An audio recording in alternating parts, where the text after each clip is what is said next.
சொக்க தங்கம்னு ஒன்று போடுவாங்க. ம். அந்த 916ன்னு போடும்போது தான் அதற்கேற்ற மாதிரி ரேட்டை கழிச்சிருவாங்க.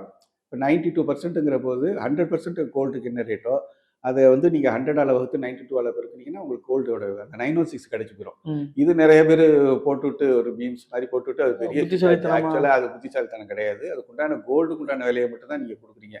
18 கேரட் ஆகும்போது அதே மாதிரி தான். அது 18 கேரட்டுக்கு உண்டான விலையும் இப்போ எல்லாம் வந்து விலைக்கே வந்துடுது. இப்போ விலைப்பட்டியலை நீங்கள் பார்த்தீங்கன்னாக்க 916க்கு உண்டான விலைப்பட்டியல் மட்டும் தான் போட்டுக்கிட்டு இருந்தாங்க.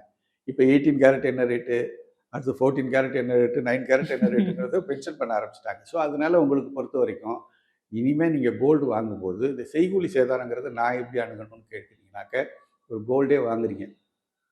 வாங்கும்போது அது எத்தனை கிராம், அந்த எத்தனை கிராமுக்கு உண்டான போர்டு ரேட் என்ன போட்டுறீங்க. போட்டுட்டு அவங்க என்ன ரேட் போட்டிருக்காங்களோ அதுலேருந்து கழிக்கிறீங்க. இதுதான் வந்து செய்கூலி. இந்த செய்கூலி என்னை பொறுத்த வரைக்கும் 1% 2% வரைக்கும் தாராளமாக இருக்கலாம்.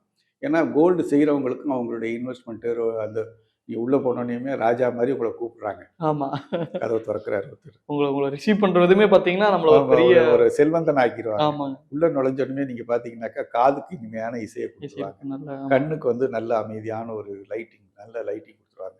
மூக்குக்கு பார்த்தீங்கன்னா இனிமையான சென்ட்டு, உடம்புக்கு வந்து ஏசி கொடுத்துருவாங்க. நல்ல ஒரு டீயோ காஃபியோ அல்லது ஜூஸோ கொடுத்துருவாங்க. இந்த ஐம்புலன்களும் என்ன ஆகிடுது, அங்கே போனோன்னே நிறைவாயிடுது. ஒரு 10 மினிட்ஸுக்கோ ஒரு 1 ஹவருக்கோ.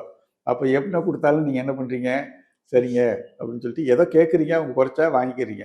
இதை பொறுத்த வரைக்கும் என்னை பொறுத்த வரைக்கும் இனிமேல் வந்து பர்சன்டேஜ் கணக்கில் போனாலே உங்களுக்கு லாஸ் ஆகும். என்ன கேட்டிங்கனாக்கா இனிமேல் பொறுத்த வரைக்கும் ஒரு 2% 3% இதுக்கு மேலே அதில் ஒர்க் அவுட் ஆகக்கூடாது.